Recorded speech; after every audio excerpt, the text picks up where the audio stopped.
کتابوں اور صحائف کو سمو کے رکھ دیا ہے. یہ قرآن ہے حضرت، یہ قرآن ہے کہ یہ قسمتیں بدل دیتا ہے. تدبر کر کے دیکھو اس بندے نے صرف ایک آیت کے اندر، کیونکہ وہ عربی النسل ہوتے ہیں، عربی جانتے ہیں، وہ بلاغت جانتے ہیں، فلسفہ جانتے ہیں، منطق جانتے ہیں، فصاحت و بلاغت کا پتہ ہے کہ یہ قرآن کی آیتیں کس قدر بلیغ ہیں، اس کے اندر کس قدر فصاحت پائی جاتی ہے. ان کو پتا ہے. اس نے جب یہ ایک آیت کریمہ سنی تو کہنے لگا کہ کیا بات ہے، اس کے اندر اللہ رب العزت کی جو بقیہ 3 کتابیں ہیں، قرآن، زبور اور انجیل، اللہ رب العزت نے ان سب کا خلاصہ قرآن کی اس ایک آیت میں بیان فرما دیا ہے. یہ قرآن ہے، یہ کتاب اللہ ہے. اور حضرت فاروق اعظم رضی اللہ تعالیٰ عنہ، آپ جب اٹھتے صبح آپ قرآن کو پکڑ کر قرآن کو چوم کر اپنی آنکھوں سے لگا لیتے اور کہتے کہ یہ میرے رب کا کلام ہے، یہ میرے رب کا کلام ہے. قرآن راہ ہدایت ہے، اس کو پڑھ کے دیکھیں. اور پھر قرآن حضرت اس کو اپنے مرحومین کے لیے پڑھا گیا تو یہ قبر میں بھی جاتا ہے، یہ قبر میں بھی جاتا ہے. آپ دیکھیں سائنس کتنی ترقی کر گئی ہے. اگر ہم باہر سے پیسے ڈلوائیں تو پاکستان آ جاتے ہیں. ایزی روڈ ایک تو کرواؤ تو باہر ٹوٹ جاتا ہے، اگے پیچھے جی دیکھ رہو ایزی روڈ چلا جاتا ہے.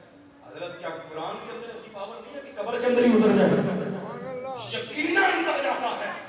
یہ تو اگر پڑھا جائے مردے کے لیے تو قبر میں اترتا ہے، اگر خود تدبر کیا جائے تو بندے کے دل میں اتر جاتا ہے. پھر ایسا اترتا ہے کہ دلوں کا زنگ بھی دور ہو جاتا ہے اور اللہ تبارک و تعالیٰ راہ ہدایت عطا فرما دیتا ہے. تدبر کر کے دیکھیں، غور کر کے دیکھیں. حضرت فاروق اعظم رضی اللہ تعالیٰ عنہ، آپ کا دور مبارک ہے. ایک نوجوان تھا، عبادت گزار تھا. اس کا گھر مسجد نبی شریف سے تھوڑا فاصلے پر تھا. باپ بوڑھا آدمی تھا، باپ کی خدمت کرتا تھا وہ بڑی. رات کو عشاء کی نماز کے وقت جب وہ آتا نا، رستے کے اندر ایک طوائفہ کا گھر تھا، ایک بازاری عورت رہتی تھی. وہ اس نوجوان کو عشاء پڑھ کے جب وہ جاتا نا تو دروازے پر کھڑی ہو کر تاکتی رہتی اور اس کو بڑی طرح بلاتی رہتی. ایک روز وہ نوجوان اس کی باتوں میں آ گیا اور باتوں میں جب آیا نا تو اس نے اندر بلا دیا، اندر داخل ہوا. جب وہ عورت قریب آنے لگی تو اس کو قرآن کریم کی آیت یاد آ جاتی ہے. ادھر ہی غش کھاتا، چیخ نکلتی ہے، غش کھاتا ہے، بے ہوش ہو کر زمین پر گر جاتا ہے. اللہ کا خوف غالب آیا، قرآن کی آیت یاد آنے سے گر جاتا ہے. انہوں نے سمجھا کہ یہ تو مر گیا. انہوں نے اٹھا کر ان کے گھر کے باہر ڈالا.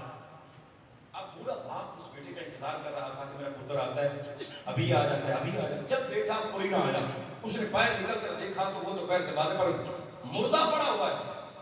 لیکن جب اٹھایا اس کو پانی سے چھڑکا تو اس کو ہوش آ گئی. وہ بے ہوش ہوا پڑا تھا، غش کھا چکا تھا.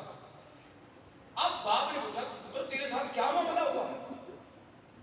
اب وہ بیان کرنے لگا کہ ایسے ہوتا تھا، ایسے ہوتا تھا. اس عورت مجھے بلاتی تھی، میں جب گیا گناہ کرنے لگا، مجھے قرآن کی آیت یاد آ گئی، پھر چیخ نکلی، میں بے ہوش ہو کر گر گیا. اب پھر اس کو وہ یاد آتی ہے، چیخ نکلتی ہے. اب کی بار اس کی روح کف سے دوسری سے پرواز کر جاتی ہے، انتقال کر گیا. راتوں رات اس کے والد نے اور محلے والوں نے اس کو دفن دے کر اس کا جنازہ پڑھا دیا، دفنا دیا. حضرت فاروق اعظم کو صبح پتہ چلا کہ وہ نوجوان جو خوف خدا رکھنے والا تھا، تقوی والا تھا، ورع والا تھا، پرہیزگار تھا، متقی تھا، اپنی مثال آپ تھا، وہ انتقال کر چکا ہے. مجھے جنازے کا بھی نہیں بتایا گیا. حضرت فاروق اعظم فرماتا ہے تم نے مجھے بتایا کیوں نہیں؟ میں خود اس نوجوان کے جنازے کو کندھا دیتا اور اس کا جنازہ بھی پڑھاتا. انہوں نے کہا حضرت آپ کے معاملات ایسے ہیں، آپ خلیفۃ المسلمین ہیں، آپ مصروف رہتے ہیں، آپ کو تھکاوٹ ہو چکی ہوگی، اس وجہ سے ہم نے بتایا نہیں. حضرت نے فرمایا چلو ایسا کرو، اب مجھے اس نوجوان کی قبر پر ہی لے چلو، مجھے قبر پر لے چلو. کہنے لگے حضور ٹھیک ہے. حضرت فاروق اعظم کو قبر پر لے جایا گیا. قبر پر کھڑے ہو کر حضرت فاروق اعظم فرماتے ہیں کہ اے نوجوان، اللہ قرآن میں فرماتا ہے کہ جو مجھ سے ڈرتا ہے وَلِمَنْ خَافَ مَقَامَ رَبِّهِ جَنَّتَانِ، جو میرے حضور کھڑے ہونے سے ڈر جاتا ہے، میرا رب اسے 2 جنتیں عطا فرماتا ہے. اللہ اسے 2 جنتوں سے نواز دیتا ہے. اے نوجوان بتا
کا قرآن پڑھنا فجر کے بعد معمول ہونا چاہیے، کم از کم بندہ پاؤ پڑھے، آدھا سپارہ پڑھے، تو پارا پڑھ سکتا ہے پارا پڑھے، کم پڑھ سکتے ہیں آپ پاؤ پڑھ لیں، اس اتنا بھی ٹائم نہیں تو حضرت ایک رکوع تو روزانہ کی تلاوت کرنا چاہیے، ایک رکوع، یہ زیادہ نہیں ہے، ایک رکوع پڑھیں گے سال گزرتا جائے گا آپ کا ایک قرآن مکمل ہو جائے گا، ایک رکوع پڑھنے سے پورا قرآن سال میں مکمل ہو جاتا ہے۔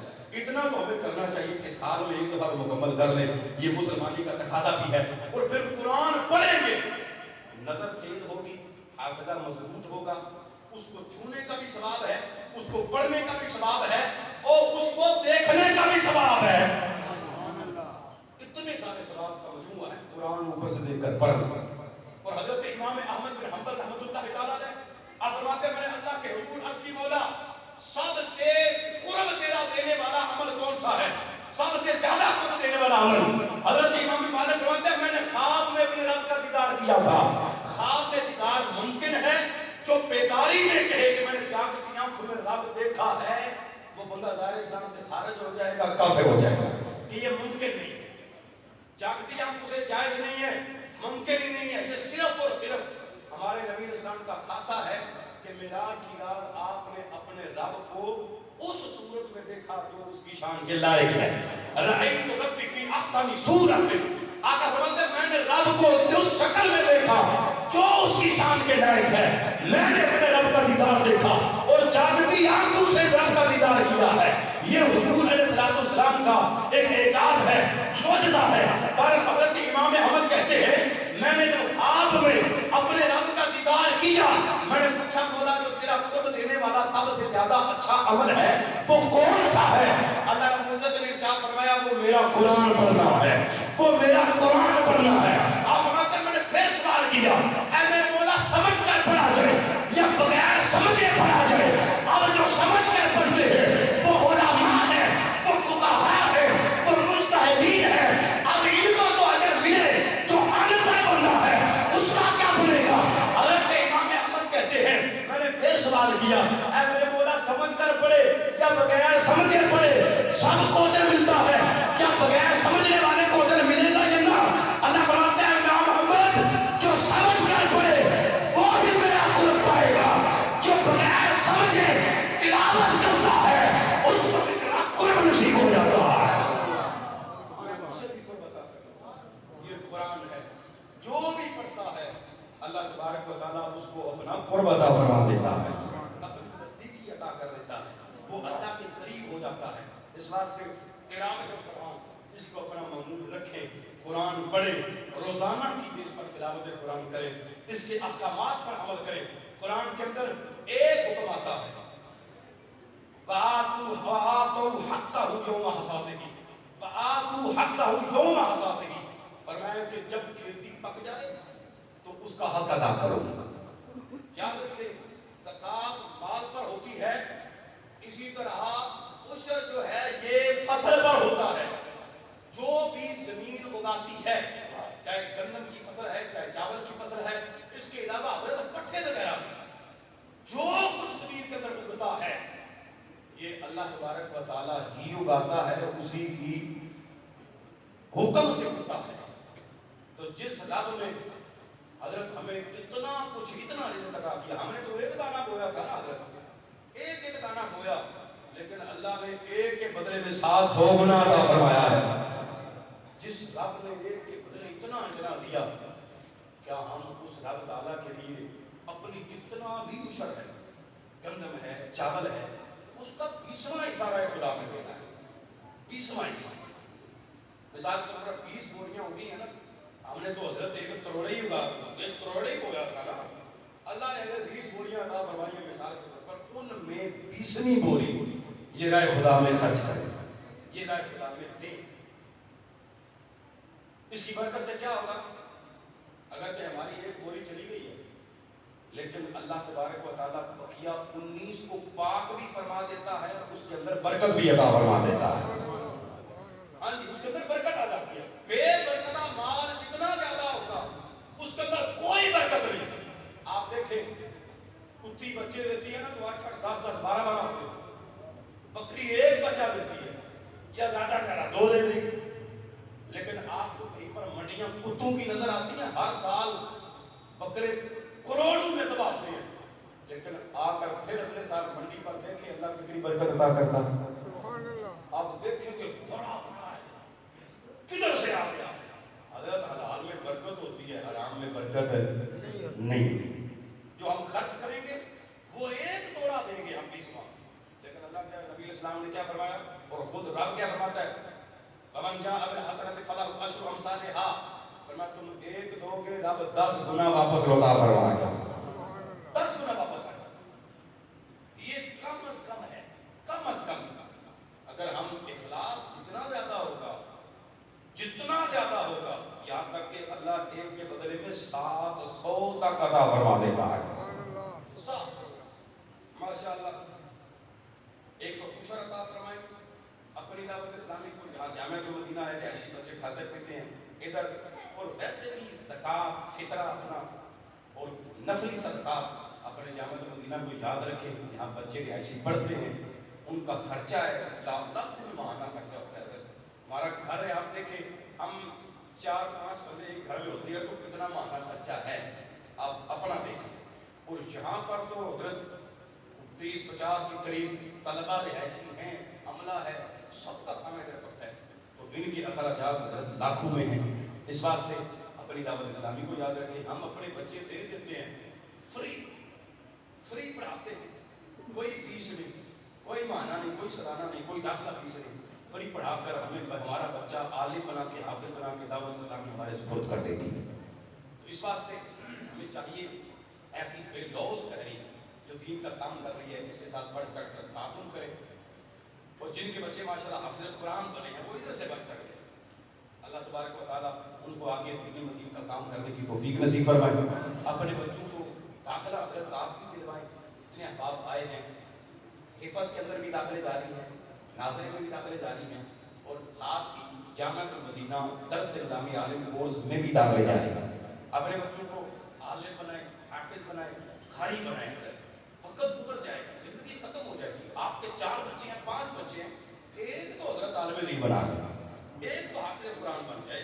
قیامت کے دن یہی عالم دین، یہی حافظ قرآن، ان کو روکا جائے گا. حافظ کو کہا جائے گا اپنے خاندان میں سے 10 ایسے افراد جن پر ان کے اعمال کی وجہ سے جہنم واجب ہو چکا ہے، اللہ فرمائے گا ان کی شفاعت کر اور ان کو اپنے ساتھ جنت کے اندر لے کر داخل ہو جائے. 10 کو لے کر داخل ہو جائے. لیکن علماء ان کو 10 نہیں کہا جائے گا. فرمایا جائے گا کہ علماء رک جاؤ. سارے جنتی جنت میں چلے جائیں گے، دوزخی بھی رکیں گے اور علماء کو بھی روکا جائے گا. عرض کر کے بولا ہمیں کیوں روکا گیا؟ ہم نے تو دن رات تیرے دین کا پرچار کیا ہے. ہم نے نہ صبح دیکھی ہے، نہ رات دیکھی ہے، نہ سردی دیکھی ہے، نہ گرمی دیکھی ہے. ہم نے تو دھند بھی نہ دیکھی، تیرے دین کا کام کیا ہے. مولا ہمیں کیوں روکا گیا؟ اللہ فرمائے گا تم یہاں پر رکو. آج محشر کے میدان کے اندر لوگوں کو پتا چلے رب نے علم والوں کو مرتبہ کتنا عطا فرمایا ہے، رب نے علم والوں کو سٹیٹس کیا عطا فرمایا ہے. فرمایا یہاں پر رکو، تم شفاعت کرو گے، ایک دو کی نہیں. اللہ فرمائے گا جس جس کو جانتے ہو، جو جو تمہارا شاگرد ہے، جو جو رشتے دار ہے، جس نے دنیا کے اندر تمہارے ساتھ ادنا سی نیکی کی ہے، فرمایا جس جس کو کہو گے شفاعت کرنا تمہارا کام ہے، بخشش کا فرمانا عطا کرنا یہ تمہارے رب کا کام ہے. لاکھوں لوگ علماء کی شفاعت کا صدقہ بغیر کسی حساب کے، بغیر کسی کتاب کے انشاءاللہ العزیز جنت کے اندر داخل ہو جائیں گے. جنت کے اندر داخل ہو جائیں گے. اس واسطے اپنے بچوں کو عالم بنائیں، حافظ بنائیں، یار جو ہم سب کی، ہمارے خاندان کی بخشش کا ذریعہ بن جائے، اپنے علاقے کی بخشش کا ذریعہ بن جائے تو مقدر ہی سمجھ جائیں گے. بقیہ آپ اپنے بچوں کو جناب انجینئر بنائیں، ان کو پولیس میں بھرتی کروائیں، ان کو فوجی بنائیں، وہ ملک کی حفاظت کریں. ساتھ میں اتنی بس التجا ہے نماز پر نگاہ پڑھتے رہیں. نماز جہاں بھی ہوں کبھی نہ چھوڑے. نماز پڑھنے سے اللہ رزق میں برکت عطا کرتا ہے، اور حق تعالیٰ 2 نمازوں کے درمیان ہونے والے گناہوں کو نماز پڑھنے کا صدقہ معاف فرما دیتا ہے. نماز پڑھنے کا صدقہ معافی ہو جاتی ہے. ایک بات نماز پر کر کے اجازت حضرت جبریل علیہ السلام نبی پاک صلی اللہ علیہ وسلم کی بات ہے حدیث کے اندر حاضر ہوئی. حاضر کو کہنے لگے یا رسول اللہ میں نے ایک چیز دیکھی ہے، ایک واقعہ دیکھا ہے، میں اس کی تعبیر پوچھنا چاہتا ہوں۔ رسول اللہ صلی اللہ علیہ وسلم نے ہاں پوچھو۔ کہنے لگے یا رسول اللہ میں نے ایک پرندے کو دیکھا ہے، بڑا خوبصورت پرندہ تھا، وہ اپنے جسم پر کیچڑ کو مل لیتا ہے، لت پت کر لیتا ہے جسم، اور ساتھ میں ایک دریا بہ رہا ہے، اس کے اندر غوطہ لگاتا ہے تو صاف اور ستھرا ہو کر باہر آ جاتا ہے۔ اس نے یا رسول اللہ 5 دفعہ ایسا کیا، کیچڑ ملا اور پھر غوطہ لگایا، 5 دفعہ اس نے ایسا کیا، ستھرا ہو کر باہر آ گیا۔ یا رسول اللہ اس کی تعبیر کیا ہے؟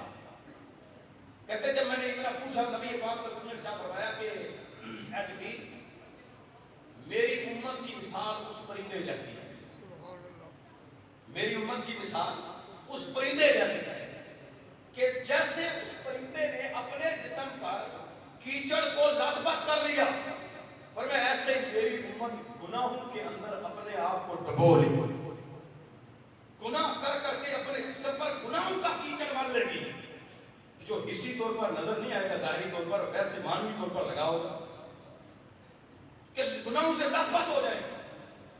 لیکن جو اس نے 5 غوطے لگائے ہیں نا پرندے نے، فرمایا وہ میری امت پر فرض کی گئی 5 نمازیں ہیں۔ وہ کیچڑ میری امت کے گناہ، وہ پرندہ وہ میری امت کی مثال اس پرندے جیسی، کیچڑ گناہ ہے، 5 جو غوطے لگائے وہ 5 نمازیں ہیں۔ نبی پاک صلی اللہ علیہ وسلم نے میری امت جب گناہ کر بیٹھے گی اور نماز پڑھے گی، نماز پڑھنے کا صدقہ رب پہلے گناہوں کو معافی عطا فرما دے گا۔ اللہ تعالیٰ گناہوں کی معافی عطا فرما دے گا۔ تو اس واسطے نماز پڑھے، رزق میں برکت ہوگی اور اللہ گناہوں سے معافی عطا فرمائے گا۔ نماز